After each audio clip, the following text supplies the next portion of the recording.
అప్పట్లో ఒక్కసారి గుర్తుకు తెచ్చుకుంటే 2019 ఎన్నికలకు ముందు, ఈవెన్ 19 ఎన్నికల్లో ఏమని ప్రచారం చేశారు? 20,00,000 ఇల్లు ఇచ్చామన్నారు. గృహప్రవేశాలు పెట్టారు పెద్ద ఎత్తున ఈవెంట్‌గా.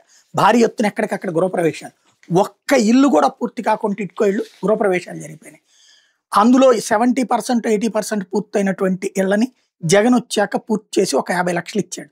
మిగతా ఇళ్ళు ఇప్పుడు ఒక 2,50,000 ఇస్తున్నారు. ఇది నిన్న నారాయణ చెప్తుంది. అంటే మొత్తం కలిపి 3,00,000. మిగతా ఇళ్ళు క్యాన్సిల్ చేసేస్తారట. ఏది అసంపూర్తిగా ఉన్నటువంటివి. అంటే జగన్ చేసిందే వీళ్ళు చేస్తున్నారు. టోటల్‌గా 3,00,000 ఇళ్ళు. అందులో మళ్ళీ జగన్ పూర్తి చేయించింది 50,000. పోనీ వీళ్ళు ఇచ్చిందిగా 3,00,000. కానీ 20,00,000 ఎలా అబద్ధం చెప్పారు? ఇప్పుడు క్యాన్సిల్ చేయడం ఏంటి? ఓ పక్కన జగన్ పెట్టినటువంటి ఇల్లు క్యాన్సిల్ చేస్తారు, వీళ్ళు ఇచ్చే క్యాన్సిల్ చేస్తారు. మళ్ళీ మేము ఇస్తున్నాం అంటారు. అంటే ఓన్లీ మన కార్యకర్తలకు ఇవ్వాలి, మన అభిమానులకు ఇవ్వాలి, ఇంకెవరికి ఇల్లు ఇవ్వకూడదు. పేదవాడికి సొంత ఇంటి కల నిజం కాకూడదు.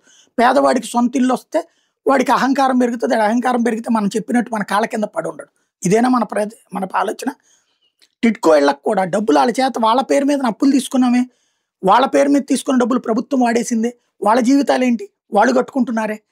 ఓవరాల్‌గా గందరగోళం. అంటే దేవుడు వరం ఇచ్చినా పూజారి వరం ఇవ్వడని, కేంద్ర ప్రభుత్వం వరం ఇచ్చినా ప్రజలకి శాపంగా మారినటువంటి పథకం కిందన మారిపోయింది.